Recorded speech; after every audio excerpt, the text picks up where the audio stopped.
banyak PH hardcore supporter memang criticize, ya, menyatakan MOU ini merupakan satu sell out. So what do you have to say that, Babi? Ya, dokumen ini menarik sebab di belah Pakatan Harapan pun ada yang tak setuju, di belah UMNO Bersatu, Perikatan Nasional, Barisan Nasional pun ada yang tak setuju. Ya, tadi di Parlimen saya terserempak dengan Yang Berhormat Tan Sri Nohoma dan kami sempat berbual sedikit. Of course, the elements dalam memorandum ni yang mungkin bila diketahui, bila diteliti, ada yang merasakan, are we giving that much kepada pihak pembangkang? Why are we doing that? Kan? Kenapa nak bagi sangat? Padahal pembangkang tak pun nyatakan sokongan ataupun memberi kepercayaan kepada Perdana Menteri. Ya, jadi saya dalam perbincangan, saya boleh share sikit lah sebab saya sebahagian daripada pasukan perunding, ya. Dan kami agak jelas asalnya memang niat di pihak kerajaan adalah untuk meletakkan dokumen ini sebagai satu perjanjian. Tapi kami runding, kami bincang dan kami putuskan yang takrifan dan juga elemen-elemen yang ada pada dokumen ini kami rasa lebih sesuai kalau dipanggil dan dilihat sebagai sebuah memorandum persefahaman, an MOU. Saya tak setuju dengan sahabat baik saya dan juga pengundi Lembah Pantai, Dr. Wong Chin Huat, yang berkeras mengatakan, you call a rose by any other name, it will smell as sweet. No, it is not, Chin Huat. Jadi bagi tahu, Thomas pergi bagi tahu dengan Chin Huat. Ya, ini MOU, bukan CSA. Ada beberapa sebab. Ya, dalam waktu dia ada beberapa elemen politik, also dalam kenapa bagi kami MOU tu that is the document. It is not a CSA. Dan setengah saya boleh cerita sini, setengah mungkin kemudian kita boleh bercerita, tapi dia ada jalan kisah dia. Cuma antara elemen yang mungkin agak menarik dan mungkin membayangkan kestabilan, ya, serba sedikit ialah persetujuan dan persefahaman bahawa pihak kerajaan tidak akan mengusulkan pembubaran Parlimen sebelum 31 Julai 2022. Kenapa tarikh itu? By the time saya masuk, perkara itu telah ditetapkan. Jadi saya tak boleh nak mengungkai ataupun membuka semula apa yang telah diputuskan di situ. Tapi setidak-tidaknya untuk satu jangka masa, demi menyelesaikan masalah COVID, menangani isu pengangguran, ekonomi, ya, yang masalah yang dihadapi oleh rakyat, kita bersetuju capai satu kesefahaman untuk usahakan beberapa perkara. Malah saya I'm cautiously optimistic, ya, sebab ada orang kata, "Oi, boleh percaya ke UMNO ni? Dulu kata nak sokong Anwar Ibrahim, lepas tu dia tak sokong pula." Sorry, Dr. Ashraf, sorry. Tapi to me it is not about that. Sebenarnya yang paling menarik bagi saya dan why bila kita namakan sebagai memorandum persefahaman ialah how do we operationalize persefahaman itu? Apakah yang parti-parti dalam pembangkang Pakatan Harapan dan juga kerajaan yang boleh kita capai, mungkin titik persefahaman, common ground, middle ground, ya. Dan selama ini saya lihat dengan langkah Sheraton, ya, sebenarnya apa yang telah berlaku ialah satu keadaan di mana elit politik telah terberantak. It's chaos, ya, dan tidak ada konsensus. Elit politik telah berpecah. Dan lepas pembentukan Kerajaan Perikatan Nasional, dia tidak ada konsensus. Dan walaupun, ya, dengan Datuk Seri Ismail dan pentadbiran baru ni yang dipimpin oleh UMNO, kita lihat masih tidak ada konsensus. Kenapa? Today we were supposed to have a very simple vote untuk mengisi kekosongan timbalan speaker yang jawatan itu telah dilepaskan oleh Datuk Seri Azlina, ya, Othman Said. Tapi tidak ada kata putus. Dan kalau kita baca Datuk Dr. Puat Zarkashi contohnya mengatakan ada di kalangan Bersatu yang tak setuju dengan cadangan Ahmad Maslan.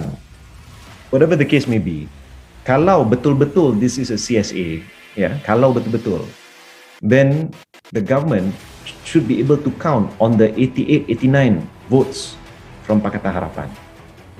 Tapi benda tu tak jadi, tak ada. And kalau dah ada confidence, kenapa tak buat undi percaya sampai ke Lani lah. I don't know lah, kalau the end of this sidang mungkin kita ada.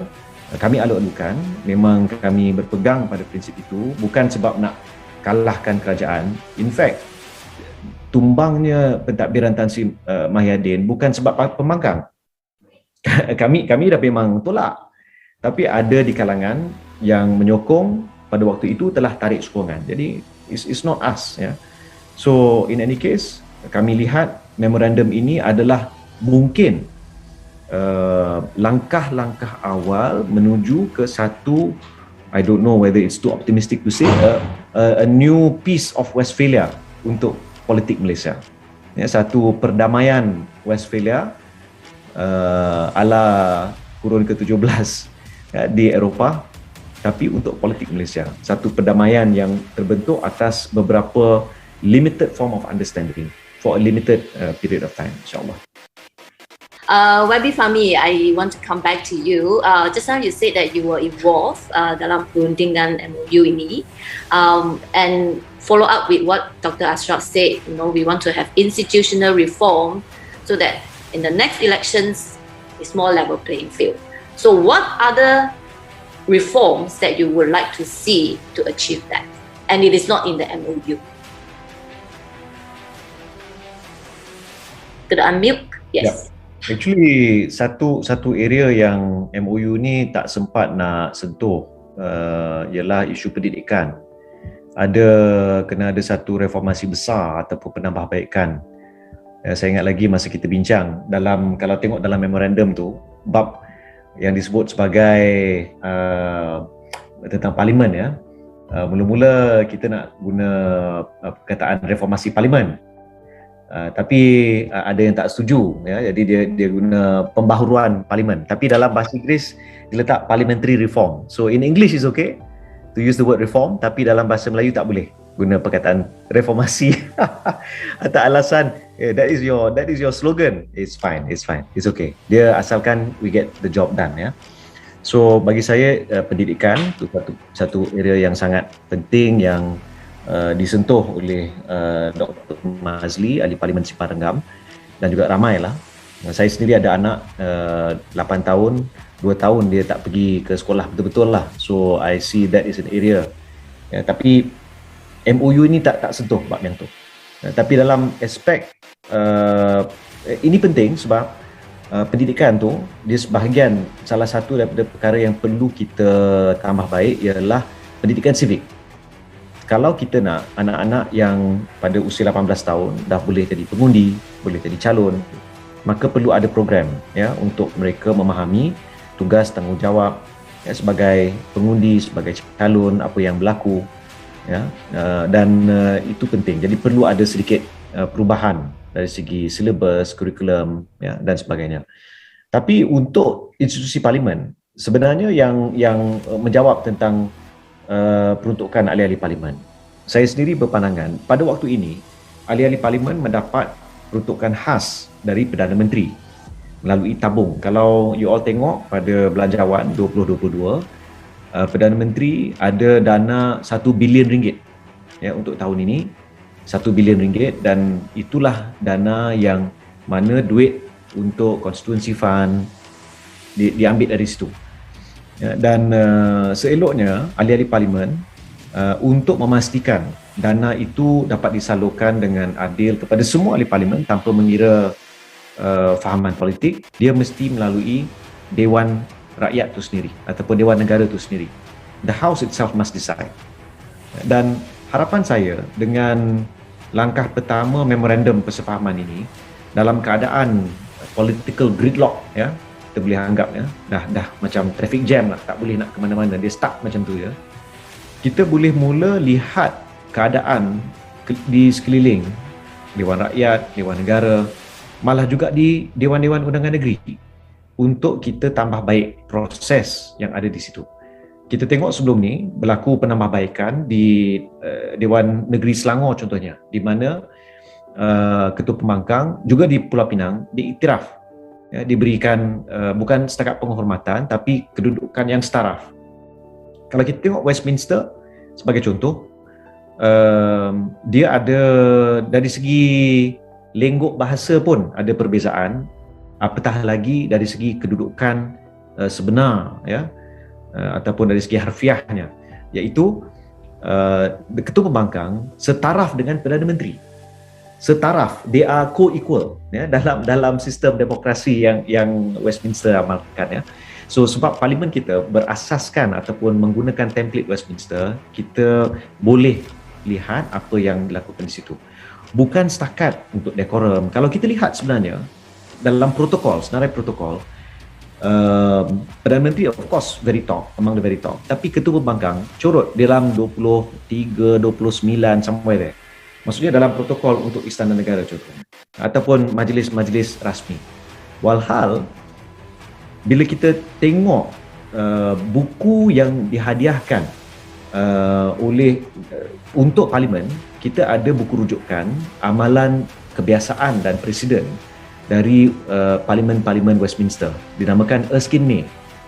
Jadi saya ingat lagi sewaktu sambutan parlimen ke-60 2 tahun yang lalu, dan sebelum itu saya ingat lagi kita ada letak, ya, hadiah Erskine May yang diberi oleh kerajaan British kepada kita pada tahun 1957 sempena merdeka dan 1963 sempena pembentukan Malaysia. Dan di situ kita boleh tengok, kalau buka buku tu, dia boleh ada 4 nama. Perdana Menteri Great Britain, Speaker of the House, Clerk, dan the Right Honourable, yang amat berhormat Ketua Pembangkang. So I think dari segi parliamentary practice, kita kena ubah mindset.